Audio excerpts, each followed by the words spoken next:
Hello, everybody, and welcome to this week's episode of Mouse Minds. We are here live for you on YouTube, and we are streaming, of course, on Facebook as well on our Mouse Minds Facebook page. And of course, as always, make sure you follow us on Facebook because we'll post our question of the week on Facebook and get your guys' opinions from our last episode. And of course, next week we'll round up this week's opinion and share some of your insights on our own episode that we do next week. Now, this week is going to be just me and Michael. Luella is living it up in the D23 uh, luxury. I guess you could say she's in California, going to multiple events this week for D23. There's a lot going on. Leading up until D23 with separate like side events and things like that. So she'll have tons to talk about when she comes back from her D23 experience. We're very excited for her, and we're excited also to hear all the amazing news that is going to come out this week, or well, at the D23 Expo, I should say, from the parks announcements, and we really get a glimpse into the future, what holds for Disney parks, and it's a very, we've talked about this numerous times, but it's a very interesting time for Disney because they actually, especially in Orlando, have some competition to keep up with now, with Universal building Epic Universe down the street, and it'll be very interesting to see what they do. So we can't wait to hear that news and talk about that news. And we kind of talked about that last week on last week's episode. So if you haven't listened to that, go ahead and listen to that episode. Give that a listen and kind of get our take on things that are coming in the future for Walt Disney World, and the other parks as well. But this week we wanted to, because it is me and Michael and myself, um, we wanted to go ahead because we are both locals and kind of give you our favorite things to do at the parks. And we did all Orlando parks. Favorite things to do as a local. And we have some interesting things. And, I will, as a local, I will say one of the things that we like to do is we like to find new and interesting ways to explore the parks. And this is something that I did recently, which we'll definitely talk about in this episode. I actually did a Skyliner bar crawl. Now, it was actually for a friend of mine. It was her birthday. Happy birthday, Jenny. And we actually started at the Art of Animation Resort. They were actually staying there in one of the car suites, which is actually a really nice room.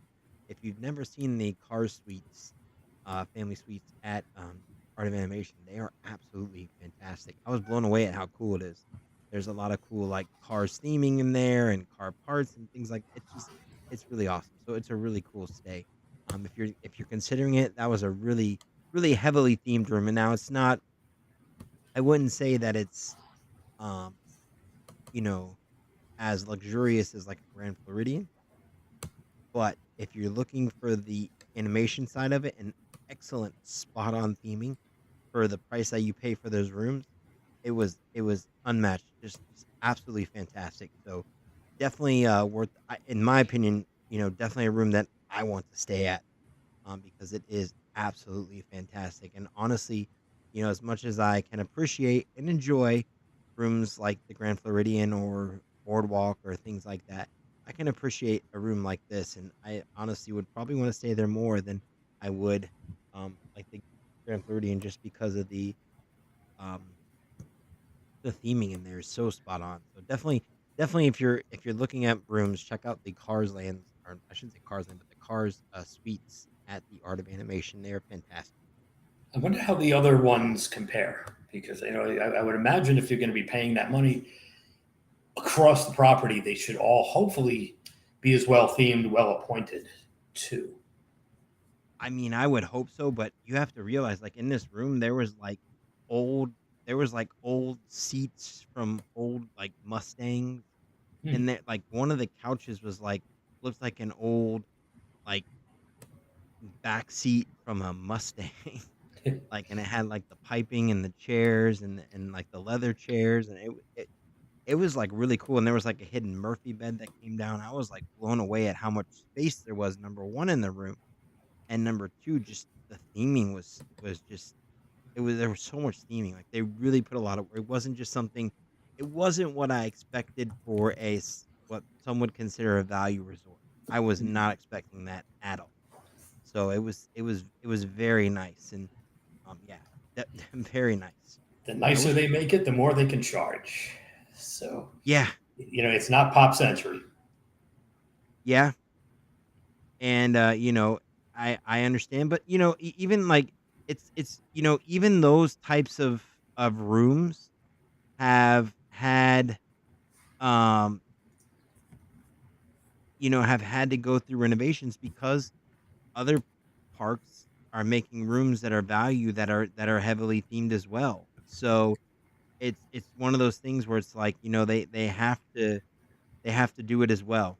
So, to kind of keep up. So Yeah. I'm surprised, Pop Century, I don't think has seen that much love um in a little while. So I'd be interested to see, what they do with that in the future because that is another one that could.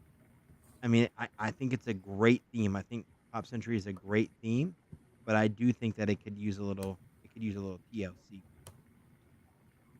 I don't know about you, Michael, but I kind Yeah, of gathered that too.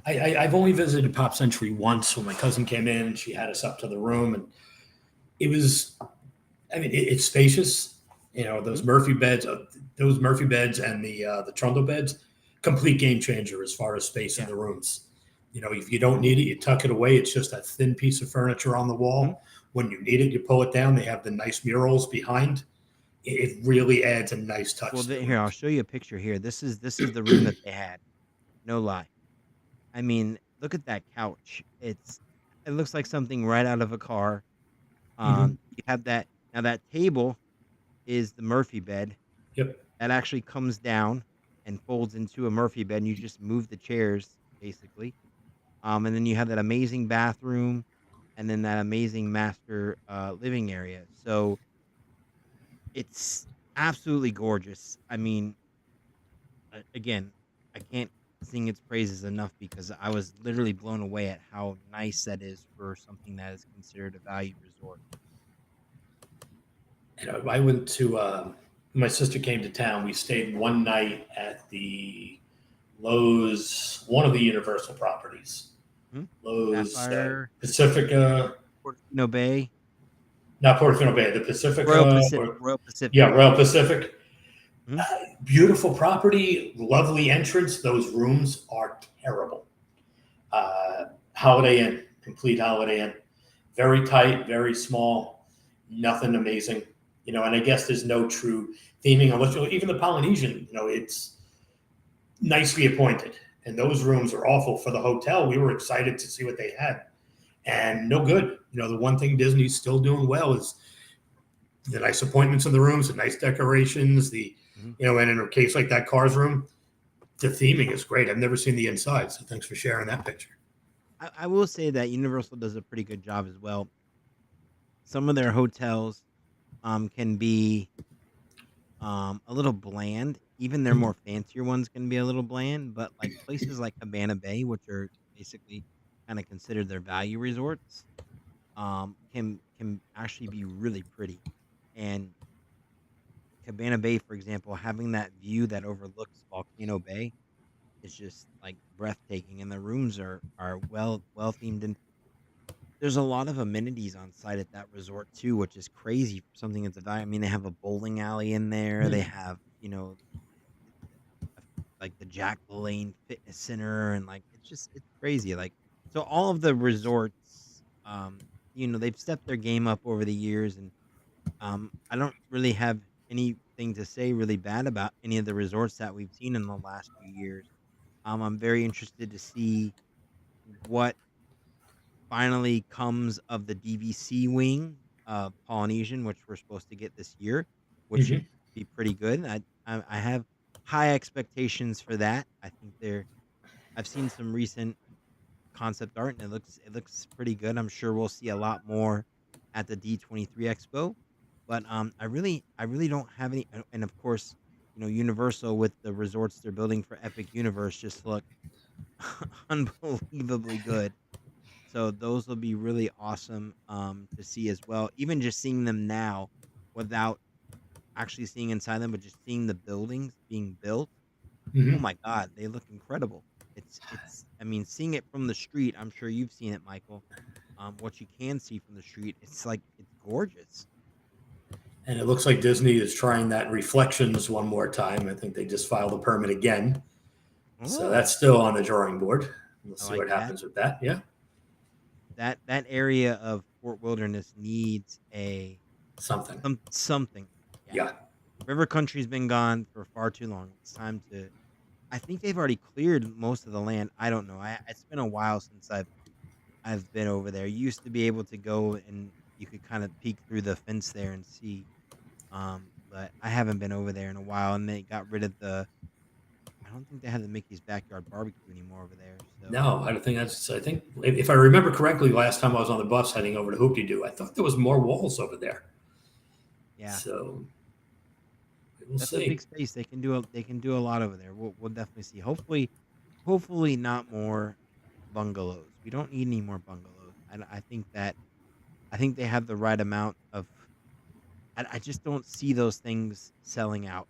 No, I I don't know, like, I don't know what they cost, like, point wise. I know what they cost, like, like, if you were to pay for them, they I've seen them go as high as, like, 2,500 a night. So, I mean, they're pretty expensive. So, we it's a don't need neat any more of experience. It that. looks like you've got that nice private little pool right on the water, but at Mhm. the end of the day, it's Yeah, for but the is it elite. really is it really private, though? Especially, like, you have the boats going right by you, and you're Well, sitting outside on this pool. yeah, but I mean, I guess the boats aren't. It's kind of like having your pool on a golf course. No one's True, spending that much time true, walking past. They're gonna hit the ball and move on. Those boats aren't stopping. true. The one mistake I made, we had a nice room at the Riviera, but my sister-in-law was in town from Jamaica, and we said, "All right, let's take her up to Bay Lake because a little more Disney atmosphere and fireworks and electrical water pageant and all the other stuff." And all night with the horns of the boats, and I'm thinking if you're on the water on one of those bungalows until those boats stop running, every time the boat's coming in and leaving, you've got that horn. And if you're trying to turn in early because you want to get to the parks early, do you need the horn blasting at 11 o'clock at night outside your bedroom? Well, see, and I like the one of the perks I've always talked about with for wilderness, staying at for wilderness in a camper or in a tent is waking up in the morning and hearing the horns from the ferry boat, hearing the boats pulling up to the dock, hearing the water parade at night. Those like sights and sounds, like, you know, you can go camping anywhere and hear nature, and you do hear that at for wilderness. Don't get me wrong. At night, it's quiet there. When the boats like stop, it's just peaceful nature. It's just like Mm-hmm. camping in the woods. But in the morning, when you wake up and you hear the birds chirping, you hear the trees rustling, and then you hear the horns of the ferry boats. That little bit, like, it just lets you know that you're there. Like, that magic is there. Like, you're not far from the magic. And there's just something, to me, I'm getting goosebumps as I'm saying it, thinking Yeah. about it, there's something extra magical about that. Like, what a way to just wake up and be in nature. You can really relax. Even if I've done Fort Wilderness in a camper. I've done it in a cabin. I've done it in a tent. I've done it every way that you can. And it doesn't matter what you do. I mean, you can sit outside in that patio in front of your cabin. You can sit out on the patio in front of your camper. However you do it, Fort Wilderness, just having those sounds, it just makes the experience that much more magical. I'll take it in the morning. Don't be blasting that horn at night. Where were we? I stayed at Saratoga, and Okay. I got the wrong room. And now I know to ask away from the buses because even then, when I came uh, back, when those buses pull in can hear him. and they let the air out, the compression, and they go down, and then they have the ramp and that beat from the handicap ramp. Hmm? Never again. I tell them I want the back of the Oh yeah, the away from the bus loop all night. You know, when you kind of because those buses are running from the parks. You know, yeah, Magic Kingdom closes at 11. They're running until 12:30. They're coming back yeah, from Disney Springs. yeah, No thanks. Not after a long day. I just want to go to sleep. I'll wake up in the morning and that bus will remind me, hey, you got to get out, go to breakfast, wherever. But yeah. I'll be doing that at night. I can understand that. I can understand that. Unfortunately, at Fort Wilderness, you kind of have that because you have the internal bus transportation, and Mm-hmm. so yeah, I can It's just how understand. you feel. Yeah, I mean, if you want to hear, you know, if that's what you look forward to at the campgrounds, that's Mhm. fine too. But at least it's a little quieter. It's not right on top. If you're not staying right on the boat dock, that's True. off in the distance. You know, heck, from Wilderness Lodge, I can hear the train. I think if you're at the campsite, you kind of know that it's gonna happen, so it doesn't Mm-hmm. bother you as much because you know it's coming. Yep. But if you are if you are at a resort, then you're not expecting it, and it's like, hey, what is this? So I I completely understand what you're saying. I completely understand what you're saying. If I The was one staying at Saratoga, I'd be upset too. the one time I slept with the doors open, and I didn't care about the sounds of nature. I was just taking it all in, and we're doing it again at the end of August, going to Vero Beach, have a Okay. room facing the ocean, Yep. and I propped that door open, and I fell Mhm. asleep to the sound of waves and seagulls. Amazing experience, and I'm looking forward to that again in August. That's another one that is an excellent resort. If you're in the area and you're going to Disney, take the hour and a half, maybe a little more than that, to get to Vero and stay at the Vero Resort. It is a completely different experience. You Mm-hmm. have the characters, you have the beach, and then what's nice is they have pretty decent food on site. They also have excellent room service. They'll bring you food right to your room. I've done that a couple of times. Just stayed there and just stayed in the room and had room service and just kind of listened to the ocean and the waves. And it's a fantastic experience. I think Yeah, a the sometimes often overlooked resort. the area doesn't offer much unless you have a car, and I guess you have to Does have a not. car to get there. But there is nothing for miles until you go back into the town. That's It's the true. competing restaurants that they have to feed you, True. and I think they just switched over the breakfast now to a character breakfast.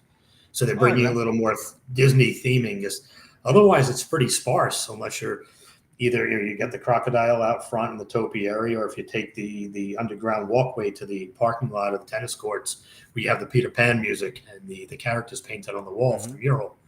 That's the end of your theming. The gift shop's pretty cool, but it's small. It smells amazing every time we go in. That smells great. So It's not somewhere that I would spend a week at, nope, but like maybe weekend, like a one night, weekend, maybe a even weekend. one. Mm-hmm.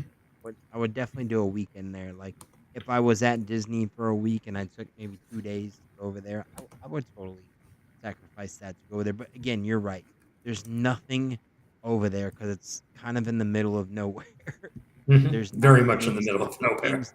There's a couple things within driving distance. I think there's a resort actually next to it, like a small resort. I don't remember. It's been a while since I've been there, but I think now there's a resort next to it. But yeah, you're right. There's not much out there, but they've kind of kept that cordon off to themselves. But they do.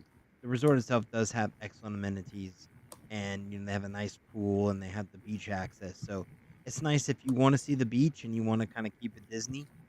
You can still have that Disney trip and go out to the beach. So definitely. Which is Now very going. different from. Oh, go ahead. Go ahead. Go. No, go ahead. Go ahead. I was going to say very different from going up to Hilton Head Island, Yeah. which 4 or 5 hours from us locals. So much to do over there. So many Yeah. restaurants. You're on the dock. Mhm. You're on the marina. We went for Christmas. The boats Yep. are decorated. Lots of nice restaurants and seafood. More to do. So I guess these are. I don't think they were originally And Disney they properties, right? Disney and they just went out and have purchased them. the thing that's different about the Hilton Head Resort, the few times that I've been there, They don't really have like on-site dining. It's like seasonal. Like they have on-site dining every once in they do like a bond some sort of like campfire dinner. I don't remember what it was the last time I was there, but it was something that is not they don't do it all year round. And the time that we were there, they weren't doing it. So they didn't have any food on site, but the resort is absolutely gorgeous. But in to what you were saying, you can get a bike. You can rent a bike and travel all over Hilton Head. You'll see tons of people doing it. I did it myself last time I went to Hilton Head. Took a bike and kind of cruised around the area. It is Hmm. something that is a lot of fun and a lot of people do it. And there's so much to see. And it's there is a lot of little restaurants and shops, and they're not. It's not like a typical beach town where there's like, the beach shops and tall beach shops on the by the beach. They don't have any of that. It's like smaller, quaint shops, little mom and pop owned restaurants. There's not a lot of like chain places. Um, it's really awesome. That is a good find too. Yeah. Now, moving on to our topic of um things that locals get excited for. Um, you know, um, one of the things that me personally, and we'll get into my Skyliner bar Yeah. I pass want to hear all about that. in a little bit. Yeah. But one of the things that always excites me is the month of August in Orlando. And right now, are coming up on August 18th, we are going to have um, uh, through October 1st, we're going to have Magical Dining. Now, if you've never experienced Magical Dining Month, it is a real treat. Um, Restaurants on Disney property, restaurants off Disney property, basically restaurants all over Orlando participate. And what it is it's set up by Visit Orlando, the Orlando Tourism Board, basically. And there is a ton of restaurants from restaurants like I said on Disney property to restaurants in downtown Orlando to restaurants near Disney. There's restaurants all over. There's restaurants at like for example, Blue Zoo at um the Swan and Dolphin. So there's restaurants all over. And basically what it is it's a charity event and a portion of your meal goes to charity. I forget which charity it actually goes to, but it does go to charity. And different restaurants. It used to be a long time ago when it started. The premise was that every restaurant was um, $30 for a 3-course meal. Well, this year they've done it a little different.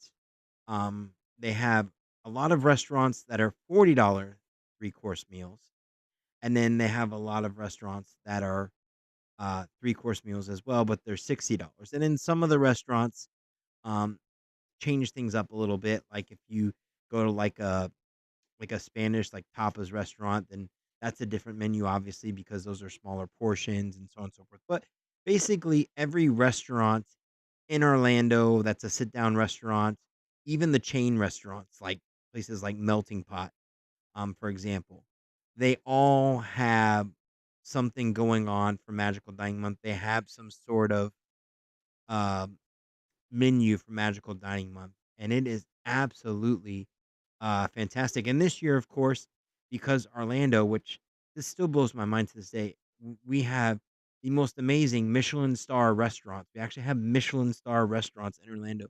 Those restaurants are on these menus as well. Um, so it's just an awesome experience here. I'm pulling up the Disney restaurants right now. So you have places at Disney Springs like Haleo, Summer House on the Lake, Wolfgang Puck.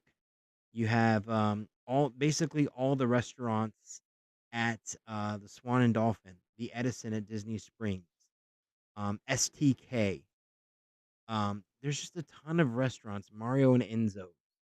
So they used to have like one or two of the Disney restaurants, and they don't really do that anymore. But you have a lot of restaurants on property. And for example, like I'll give you an example here. So for let's go with Summer House on the Lake. So this is a $40 menu, and you can kind of see. Let me see if it has their menu listed on here. So for for what you can get for appetizers, you can get a house salad, you can get truffle fries, or you can get caramelized Brussels sprouts. And then if for your main course, they have herb roasted chicken, miso glazed salmon, and then they have rigatone alla vodka. And then of course you get a dessert. There's butterscotch pot de crema, flourless brownie sundae, and a warm chocolate chip cookie a la mode. So they have, and they also have some magical dining creations. This is new this year. They have a pork tenderloin, poivre, and they have a chilled gazpacho. So this is just an example of one of the restaurants, but they do this um, all throughout the month of August into September into October, and it is an absolutely epic way um, to really enjoy these restaurants. I will tell you one that I used to love. I don't love it anymore because I don't eat meat anymore. But the Brazilian steakhouses that are listed on here are always a great value because normally when you go to a Brazilian steakhouse, you spend you know $60 to eat, just to get in the door to get with the meats and everything else, and they have them listed for $40 with basically the same menu that you would normally get with dessert added to it, and it's less money. So which is there nice. Yeah. exactly. So there's some amazing restaurants on here. I mean, just amazing restaurants. You'd be surprised. And there's a ton of Ravello, which is a Michelin star restaurant, which is at the Four Seasons on Disney property. Four Flamingos, which is not that far from Disney, at the Grand Regency Hyatt. There's a lot of different places to go to, and these are, and I'm just scratching the surface. Um, Look up just magic. Go to magicaldining.com, and you can really see all the different restaurants that are available. There's even restaurants near Universal. There's restaurants on Universal property. The Palm, you can eat at the Palm, which is a world famous restaurant. So they have lots of options for you to eat while you're in the area and really enjoy yourself at at these restaurants, and you get a great meal. Yeah. At a decent price. I mean, anytime, even 10, 15, $20 savings is huge. Yeah, It's and definitely keep great. and for every meal, let me just pull it up here so you can see. Let me just keep going. Can you still see me, Michael? I can. My screen like disappeared. Let me Yeah, you're there. Okay. You're frozen. Your fan is not spinning, but you're there. I hear you. I don't know what happened to my screen, but continuing on. So let me just see here because there is yes. So this year's charity is the Mustard Seed of Central Florida, which is a furniture and clothing bank in Orlando. So that is who you are supporting this year, and every time you eat at one of these restaurants, you are supporting that that charity. So a portion of your meal goes to that charity. So it's a great way to really eat out and help local charity as well and Mustard experience. Seed's been doing amazing stuff for the community for years. Oh yeah. It's definitely a worthwhile charity.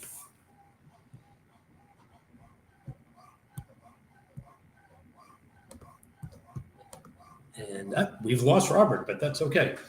So, absolutely. I mean, Disney the magical dining is a great way, at least to get yourself out of the park for a little bit, or when you Yep. get to Disney Springs, up there you're back, and just check out all the other opportunities. If you were planning on eating somewhere but you weren't sure about paying $40, $50 a meal, and you can do something like this and get the full, 3-course experience, you may find your new favorite restaurant.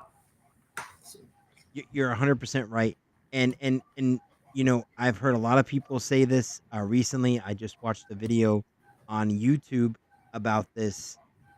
Orlando is a foodie town. it is becoming a foodie.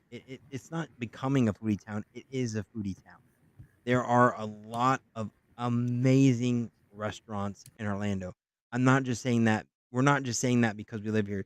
These are people coming that have eaten all over the world that I watch on YouTube, that have traveled the world, that are eating food, that are consistently coming back to Orlando.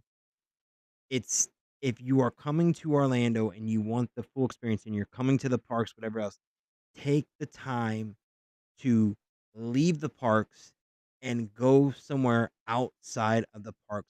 Go to one of our Michelin starred restaurants, even the Michelin Bib Gourmand restaurants. There are is some of the best food in the world. And I'm not this is not me just saying this. This is people that actually have credibility in this space saying this. There is some of the best food in the world in Orlando, our city, which is absolutely incredible, and our food scene is has never been hotter.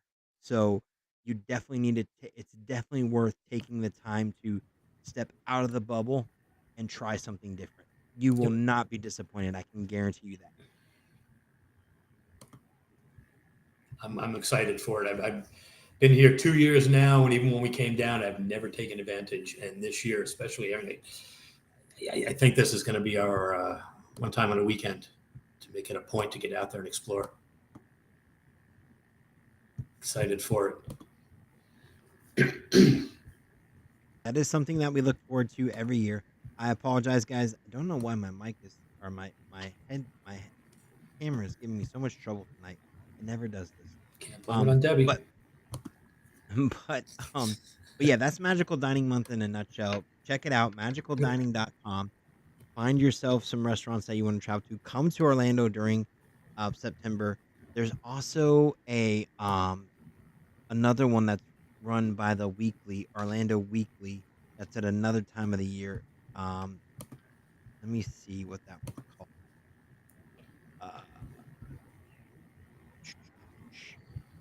Uh, Taste Central Florida. Um, no, it's not that. Bite 30. Bite 30 is another one, and it's basically the same thing. Um, and that one is the three-course meals. So they do that too, but Magical Dining Month is the biggest one. But the restaurants go all out for it. It's fantastic. So that is one of the things that we look forward to as locals. We also look forward to what we used to consider slow season. I don't know. This year has been kind of weird. It's been kind of slow season all Yeah, all throughout summer. Yeah. all summer. Well, there's my video. Okay, yeah, it's been kind of slow all summer. I noticed someone was. I mean, yesterday, of course, we had the storm with Debbie rolling through, and I noticed that yesterday people were posting, wait times in the parks for like, you know, 30, you know, 10-15 minutes to ride Velocicoaster and some of the other major attractions at all the parks. So it's been pretty empty this summer. So we look forward to the slow seasons. January is probably the month I look forward to the most. Because there is like a period in there because it's very cool that time of the year. You're not sweating when you're going out to the parks. You're actually bundling up because it's so cold out, and there's not a lot of it's the first like week of the year after everyone leaves from the holidays. It gets pretty empty, and then it kind of fills up with racing people that are doing the races at Disney, and there's some cheerleading stuff in there. But once that ends, it kind of empties out until um basically what is it spring break. Hmm. I always look forward to that every year because the weather is actually really nice, and you can go into Epcot and just walk around and just walk around. And I say this a lot, but I think Michael can agree with me. As locals, one of the things that we look forward to is just walking around an empty World Showcase. And Just it is so funny you mentioned that because we were there Friday evening, and even for a Friday, wasn't crazy with the mhm. drinkers. And yeah, the booths were closed, but we're like, why is it so quiet? And then we realized, okay, there's no major concert going on, there's no festival. And yeah, it's sad to see the empty buildings off to the side. Um, but Mhm. it's so nice when it's empty like that, and the lines are down and the wait times, and it was fantastic. So I look forward to where the I think because, and that's why it's been so quiet, because there is no Epcot festival for most of July and Yeah. August, um, where most tourists are waiting to come back and do the Food Rocks, Eat to the Beat, all the other wonderful concerts and things. They're planning their trip around food and wine. Yeah. So we can go when there is no food and wine and take advantage of those low wait times. No Yep. complaints. And then you can also get out and have a nice dinner at one of the magical dining restaurants this time of the year. So it is a pretty nice time of the year. And the other thing that, you know, seems to creep up earlier and earlier every year, which I'm not too upset about, is Halloween. Halloween has be blossomed from basically an October event to a August, end of August, early September to end of October. Milk it for all it's worth, because Halloween in Orlando is honestly, I dare say, bigger than Christmas. Between Halloween Horror Nights, between Hallow Scream at SeaWorld, between Mickey's Not So Scary, and just other Halloween events around Central Florida. It's really become something that has become a destination for people, especially Halloween Horror Nights. I mean, people Mm-hmm. plan whole trips around Halloween Horror Nights. So that is a huge one, huge one. And as locals, of course, we enjoy. I myself enjoy Halloween Horror Nights. I plan on going. It's included with my pass for Universal, so I will definitely be there. And I'm gonna go to Hallow Scream this year as well at Busch Garden. I mean, excuse me, SeaWorld. Um, Mickey's Not So Scary, I think, is one that has kind of priced out the locals a little bit. I think you would agree with that, Michael. And for me, it's at least Halloween Horror Nights. They change the houses. They'll bring Yeah. back the popular ones, but you can look forward to something new. Mhm. I can't remember the last thing they've added to any of those Disney hard ticket events that makes it brand new and makes it a must attend. First timers love going. I'm not paying 150 or more for 4 hours in the park to do what I No, did last year. not only that, you spend most of your time, if you care Yep. about candy, you spend Mm-hmm. most of your time in line for candy, because the rides are essentially empty. Yep. And that's because everyone is getting candy or seeing a show or waiting for the parade. Or And waiting those for a character meet and greet for some of the odd ones, spending hours exactly. online to meet Jack and Sally. A couple Yep. years back, that's when it finally hit me. I got on the line for candy, and the line was stupid long. Yeah. And I'm looking at it, what am I doing? Because I take it back to the room, I look, I throw out most of it because I'm not flying Yeah. home with it. So like it's Exactly. all going in the garbage, but you Yeah. feel okay. Well, I paid all this money. You really want candy that badly? You can get it a heck of a lot cheaper at home without And that's spending the all that money. And that's the thing too. I would do the same thing. I would go. My thing as a local would be to go in, because they give you these little like tiny bags, and yeah, that's a great starter. But what I would do is I would go into the Emporium and get a big bag, and then try to fill that up. And but you know, because you feel like, oh, I'm getting my money's worth because I'm taking all their candy, and you're really not, but No. you feel that way. And but number 2, now you have this huge bag of candy in this plastic bag that really isn't meant to hold that much weight, and that gets really heavy really quick, and you Yep. have to lug this thing around the whole night and wait in line for all these candy trails and treat trails, and it's just not. I honestly, if you wanna do it like the locals do, go to SeaWorld. SeaWorld has an amazing spooktacular event that they do for the kids. They have princess characters, they have, shows, they give out candy, and it's all included in a day's admission to SeaWorld.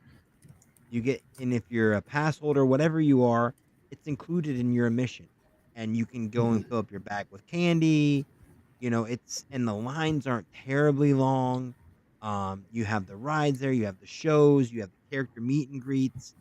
Honestly, in my opinion, I mean, I understand that some people really do enjoy things like the Boo to You parade and Ichabod Crane rolling down Main Street. and I admit those things are cool, but I've been there, done that. I just don't have the interest Yeah, anymore. that's You know, one of there was those. a Oh, look, period it's the when they headless were. horseman again. Go ahead. I would say it's just one of those things where I'm like, oh, look, it's the headless horseman again. Exactly. You do that a couple of years, but I'm not going to do it 5, 6 years in a row waiting for it. There was a moment there when they used to have that game on Main Street. What was it? Sorcerers of the Magic Kingdom, the card game. Remember Yep. that from like a long time ago? Yep. They were giving out special cards that you could only get at the Yes. parties, At and the that was party. Yep. you just got it for being there. And that something like that would get me to go to get the card.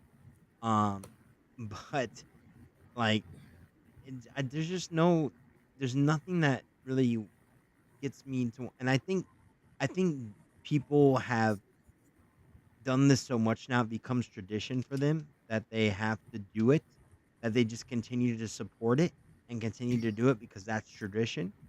And they're not going to change anything because, people aren't dropping out of it. But I think they keep raising the price. And I think eventually it'll cut people out. But then again, with Disney and with all of the stuff that Disney does, a lot of people that plan their Disney trips plan them year, 2 years in advance, and they're paying it off as they go. So adding on, another hard ticketed event that only ups what they have to pay monthly, another $10 or $20, or $50, whatever it is, they don't really see that as a major, they don't see that as a big deal. Where someone like us, when we see a ticket price of almost $200 for, something that basically gives you free candy. The same with the Mickey's Not So Scary or Mickey's Very Merry Christmas Party. It's the same thing. I can only eat so many cookies.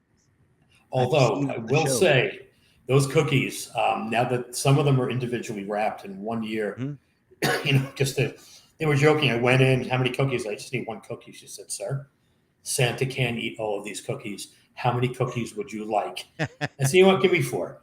There And you I go. left with a nice bag of wrapped individual cookies. They were Hmm. all different. And I wound up putting them out at Thanksgiving. I'm like, I can't eat all these cookies anyway. But they were a little additional spread. I mean, I didn't go in there to clean up on Hmm. cookies, but they're forcing you to take them. Hmm. And I'll take those individual rewrapped cookies over 70 bags of M&Ms. Hmm. So that to me was pretty decent. I didn't mind that. But the candy, I'm over the candy.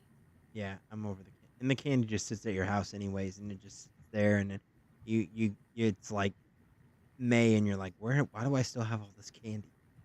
Or you wait until they have the pass holder lounge in the land, and they give you some stale Halloween candy left over, and here's a bag of M&Ms that are basically dust right now. Thanks for being a pass holder. Yeah. So, Yep. yeah.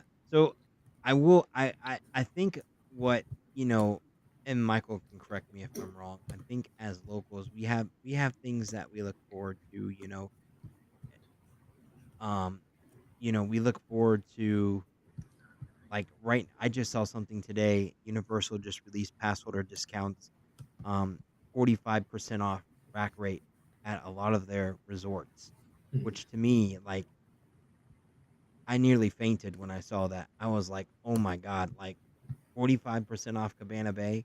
I was like, Wow. "Whoa, Wow. now you're talking. You're talking my language now." I nearly fainted when I saw that because I've been wanting to stay there because of its proximity to Volcano Bay. So that is something that will be happening in my future. Now, of course, it's select dates, but as locals, this is obviously geared towards locals because we can just drop what we're doing and go there.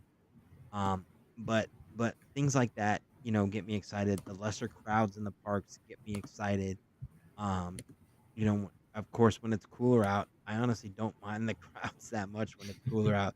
It's just when it's hot and sweaty all year long, and for the most part, the festivals get us excited. We like going for the festivals. I think a lot of locals are kind of one and done on the festivals. They go once a year, kind of pay tribute, give Disney their money for their festival items that they want, and then kind of just move on. Um, the out of all the events in Orlando that theme parks do, I think the only one from a local standpoint where people actually go to again and again and again is Halloween Horror Nights. I Mhm. mean, the amount of locals that will buy the frequent fear pass, will go again and again and again and again, is insane. And it's that good, and everything changes every year. I mean, if you ever wanted a blueprint for a hard ticket event on how to get locals to go there nonstop or get people to go, there's your blueprint right there. I mean, obviously, you can't, Disney doesn't really do as much horror stuff as Universal does, but something that's constantly evolving, constantly changing, different every year, utilizes the IPs, making houses for things like Stranger Things. I don't even know all the houses you've created and that have been announced. I haven't been honestly been paying attention to it as much as I should. And I think what's But great is that when it's if it's that good, you want to go back and experience the house again. mhm, If the lines are too long, you don't have to. I need to because I'm leaving Tuesday to go home. mhm, I got to get all this in. You have the whole yeah, season to get back and concentrate on the ones you missed the last time, yeah. which is that's another way to approach these things. And having people in the parks gets them to eat. Exactly. And having those people in the gates, even if the lines are long and they're maybe they're just walking around and enjoying the scare zones. They're still eating the food in the parks. They're still, going to the booths. I mean, there's booths at the Halloween Horror Nights. What is it? The pizza fries. Everybody raves about the fries every year, which is basically just fries with sauce and cheese and pepperoni on top. People go nuts Mhm. for it every year. It's like a number one thing people talk about. So there is a lot of they've I mean, that's money in the parks. That's money that people are, spending in there. So I mean, it definitely keeps people in the parks. Now, I was talking earlier about, us doing as locals, we tend to do different things to kind of keep ourselves occupied. We like to go to all the parks in one day. Like one day I went to Universal, SeaWorld, and Disney all in one day. I've had friends that have done every park in Orlando in one day. They go do one ride at all the 4 Disney parks, go to SeaWorld, do a ride there, and then do both Universal parks and do rides there. These are things that, people do as locals just to say they did it. Yep. Um but one of the things that me and my friends have kind of and there's other people that do this as well, but bar crawls have kind of become popular at the Disney parks because of the internal transportation. I haven't even thought about doing one at Universal. I'll have to do that too because they have the boat transportation. So that might be something, taking the boat to all the different resorts and then doing one there. So basically, the way these work is, let's say, for example, the monorail crawl. I've done this a few times, but basically, you'll start somewhere like the Grand, and you'll go to the well, I can't even think of the name of the Beauty and the Beast bar on the second floor. You'll go there, and then you'll have a drink there, and then you'll go to uh, Contemporary and have a drink at Contemporary, maybe like Outer Rim or something like that. Or, maybe you go to Steakhouse 71 and have their bar there. And then you go to Polynesian and you have a drink at the Polynesian, typically the Tambu Lounge. And then you go back to the Grand. And basically that's what a monorail crawl is. It's that simple. You have your drinks and then you go on. Now, um, you know, the monorail crawl is kind of entry level. I mean, I think, I don't I'm not promoting, like, people drinking a lot with this. I personally don't drink anymore myself, but, don't overindulge yourself, but you can, you might have to go around a couple of times or go to different bars at each, stop to to really get your fill on a monorail crawl, but, um, this time we did a Skyliner crawl, which honestly wasn't the most intense crawl that I've ever done. The most intense crawl that we ever did was a Crescent Lake crawl. Now, Crescent Lake is the lake there by well, by the boardwalk that everything sits on there, and that was horrendous because you have all these resorts. So we started at boardwalk at the tune no, what is it? Oh, I can't think of the name of it now.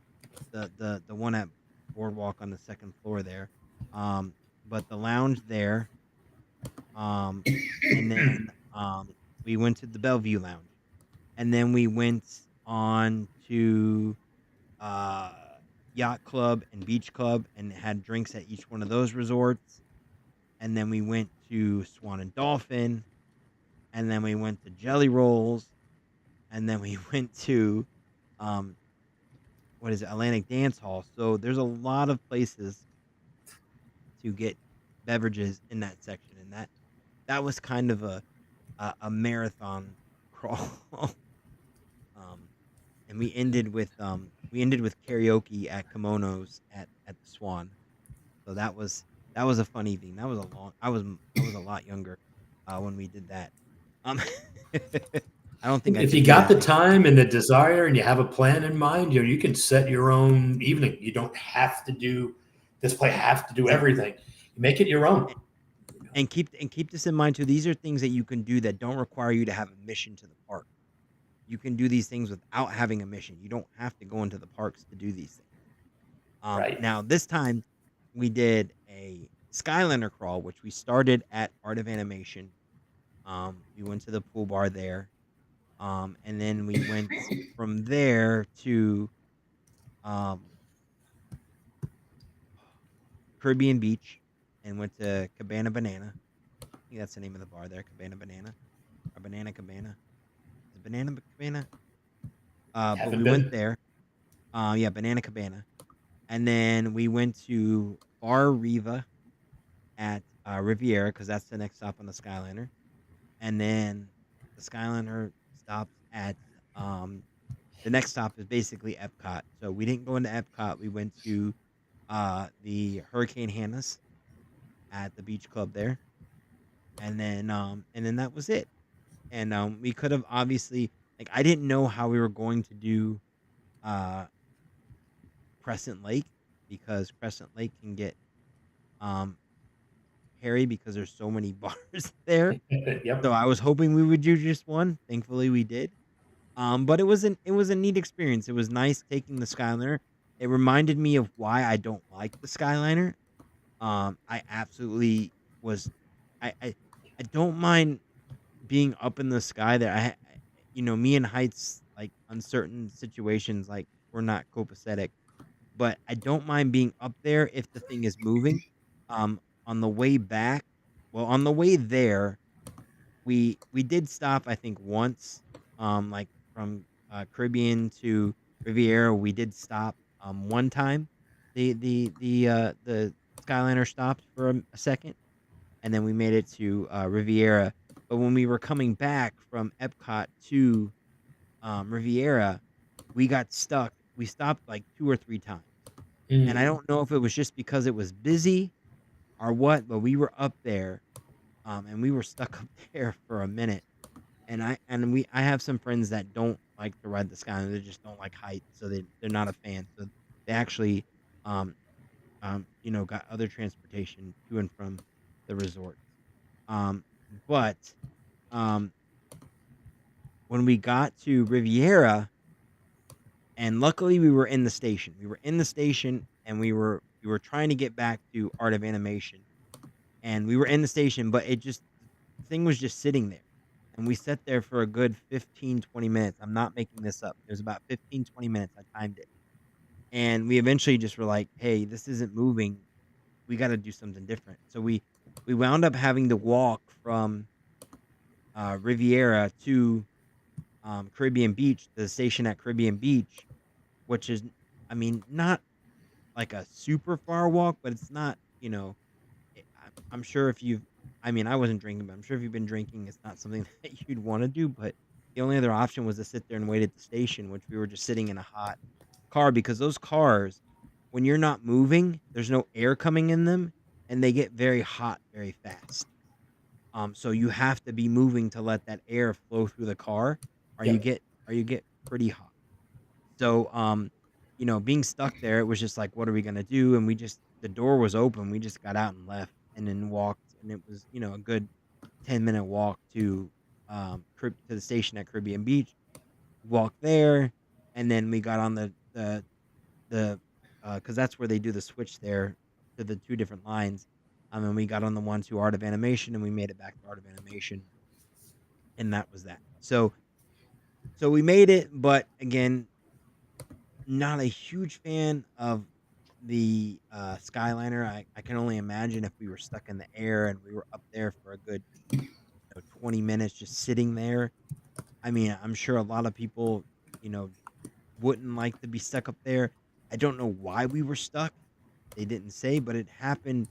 I mean, I was watching the Skyliner as we were, walking around the resort and stuff like that, and it was happening pretty frequently.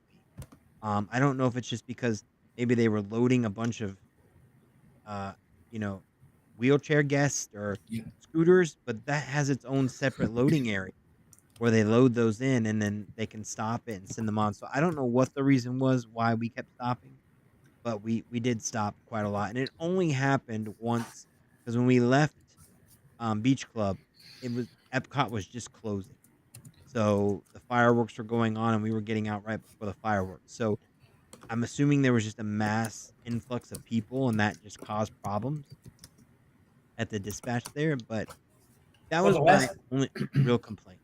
last But time I was there, we were getting on at Hollywood Studios, and there were folks in on scooters ahead of us.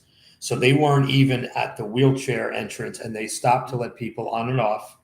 Um, mhm, which I'm guessing, I mean, not as bad, but every time I'm on either Spaceship Earth, Haunted Mansion, and you stop, I'm presuming that's what it is. They're letting somebody on or off safely. But like I said, if you're not a fan and you're up there just looking forward to getting off, and if that thing's swaying and you stop, yeah, just keep moving, please. But one of my favorite walks, and I'll do when I get to the parks, and I don't even feel like going to the parks, I will park at Hollywood Studios. I will take the Skyliner one stop over to Caribbean Beach, and I will walk from the Skyliner line all through Caribbean Beach, stop off at the gift shop, get some ice water at the food court, continue on to the Riviera, walk up and around, and I will take the Skyliner back to two lines back to Hollywood Studios. When it's not too hot, it's an amazing walk. I'm not drunk. I'm not staggering or carrying a friend, but it's a peaceful walk, especially if you take the long way and you go through that little, I don't know what they made that little center area there in Caribbean Beach. It's a really nice walk. mhm. Just don't do it in the heat. And I guess, like you said, don't do it if you're inebriated. Yeah. I can only imagine what it would have been like if I was inebriated and I had to do that walk. That would have not that would have not been a fun walk. Let's just leave it at that. Yep. But let me see if I have any pictures from that night. Um, I have pictures of the Skyliner because we were sitting at the station for so long. But it's just but again, you know, it's a unique way to get around to those locations. Um, it's not something that I don't think I would personally do it again just because I was, I would have to get transportation from resort to resort. But then again, unless you're driving a car, there's no other way to get direct access to those resorts because the only other way would be to go to a park and then get a bus from a park to that resort. So like have a bus take you to Epcot and then have Epcot a bus from Epcot take you to Riviera Resort or walk between the resorts and they're so close. It's not feasible unless you're doing the Skyliner. So I don't know how I would do that in the future.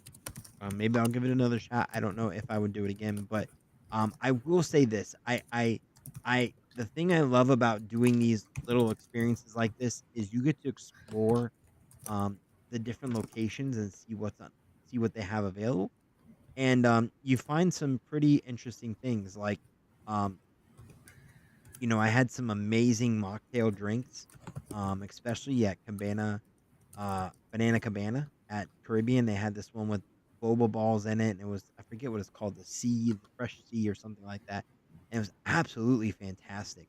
And it was like a nice citrusy drink with some apple popping boba in there, and it was really good for a mocktail. It was really delicious.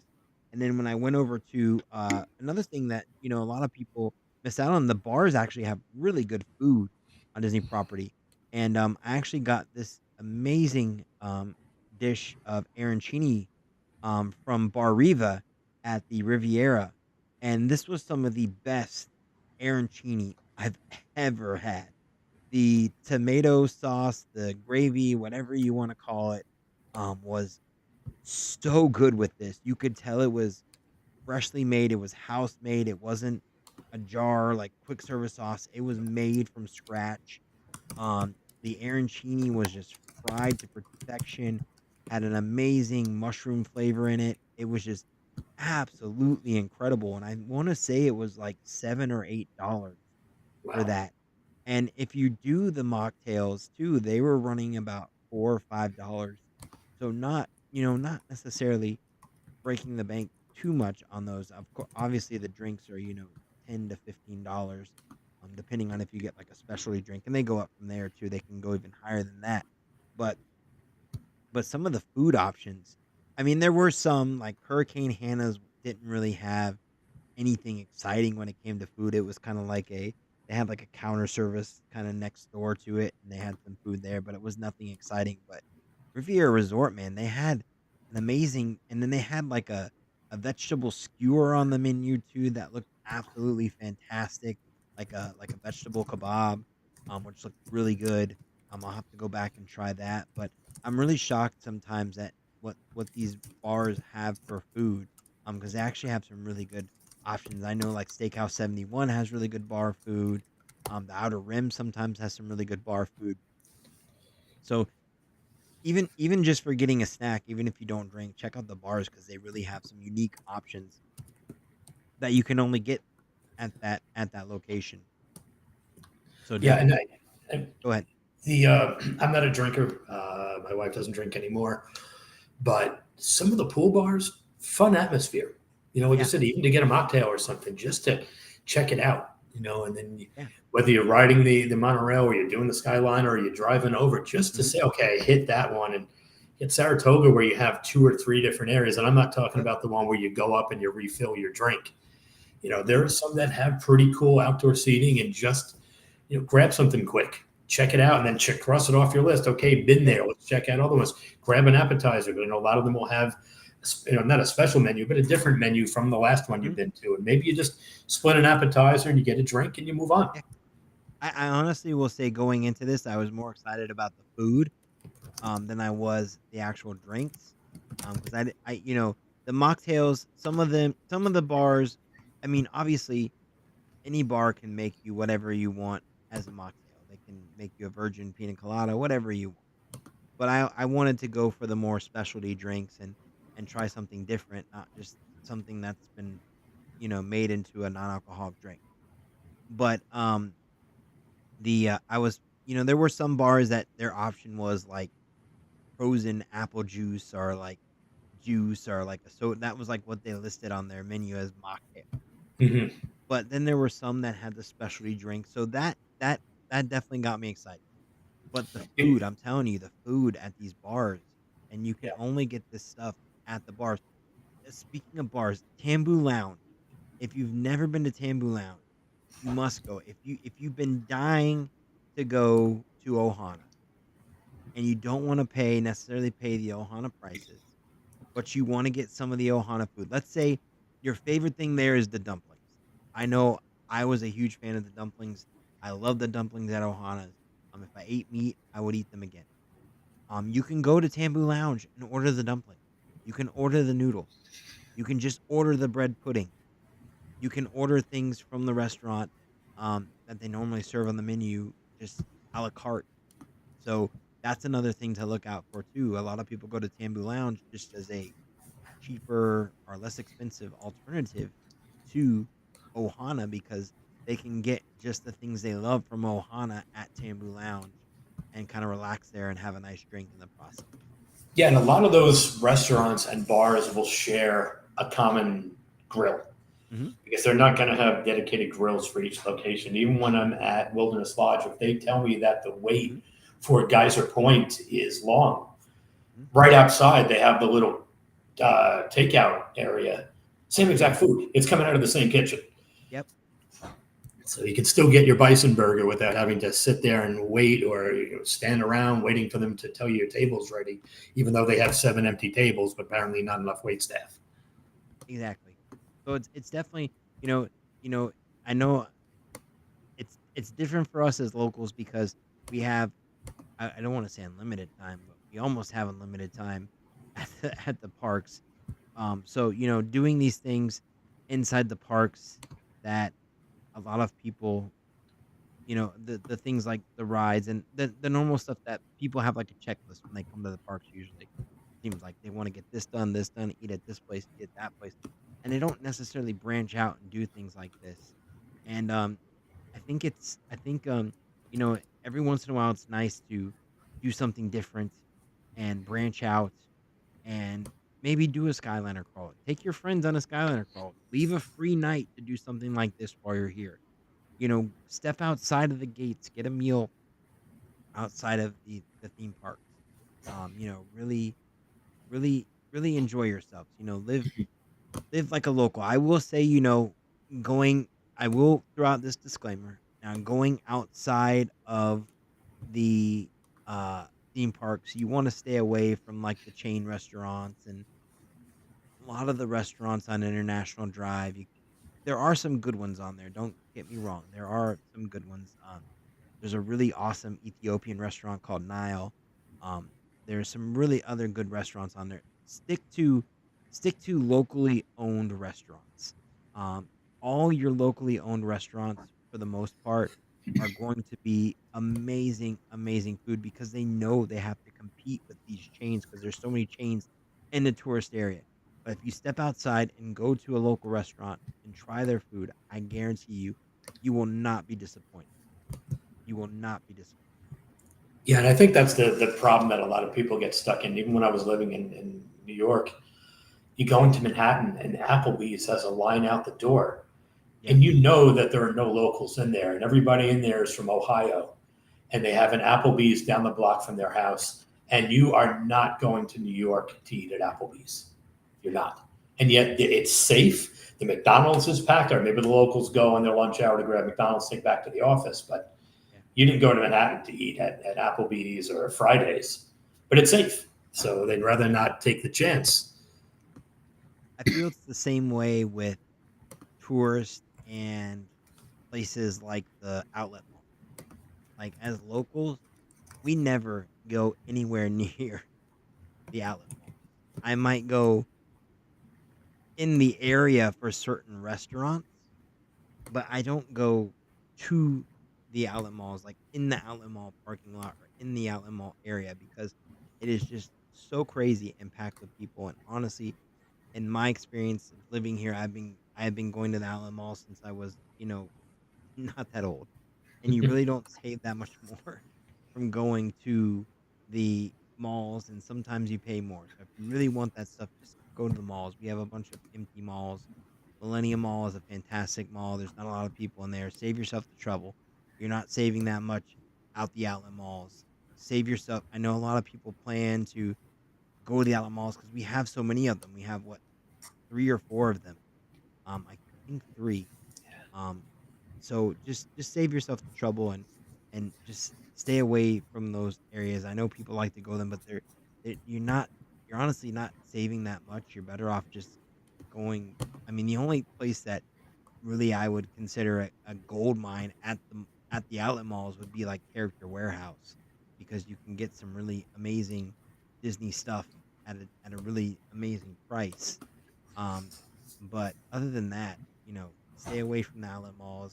If you're gonna eat outside the parks, stick to. I know it's very easy to go to the chain restaurants and things like that because that's what you're familiar with. But step out of the comfort zone and find that little hidden gem because there's a lot of great restaurants, in Orlando, in not just in the International Drive Restaurant Row area, which is also near the parks, but a little bit further out into like the city proper. There's a Right. ton of great restaurants, a lot of Yep. Well, I hope So it I gave you a little peek into everything that we locals would look forward to doing down here. Yeah, it's a lot. I think a lot of people think that you just come to Orlando, you live in Orlando, and you just do the theme parks. But honestly, there's so much more to the city of Orlando. Between our lovely museums, between our lovely parks, between our restaurants, there's just so much more.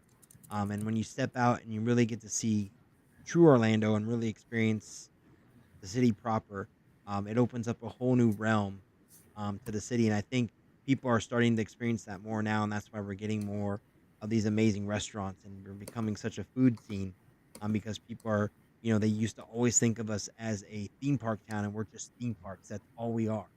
And now we're getting known for a lot more than that. And it's really awesome to see because we really are just a lot more than just theme parks. Hmm. Yeah, it's a lot of So stuff I going on down here. Exactly. So I think that's going to do it for this week's show.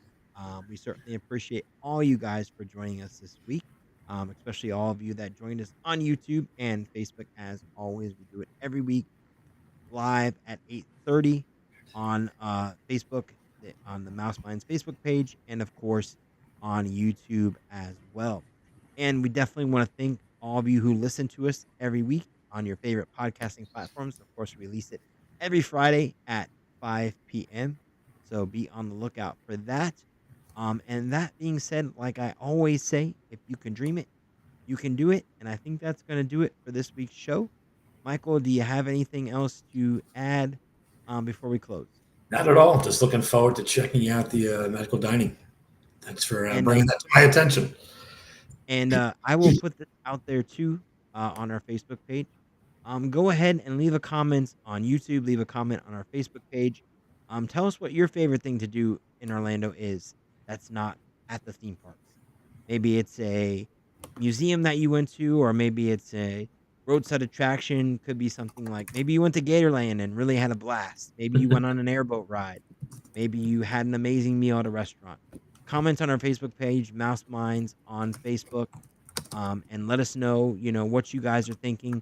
What are your favorite things to do? Maybe there's something that we missed or that we didn't think of, and let us know what you're thinking, and let us know what your favorite things are to do in Orlando when you are here. So I think that's going to do it for this week's show. We certainly appreciate, like I said, everyone who joined us this week. Next week, I think we should have back on the show. I don't know. D23, I think, is still going on there. We will see. I don't know who will be joining us next week. Is wrapped up in all kinds of amazing events, and I can't wait to hear from her about all the exciting things that she is going on in California. She's between going to Comic Con recently in San Diego and then going to the D23 Expo. She's having quite an exciting month so far. So really excited to hear from her.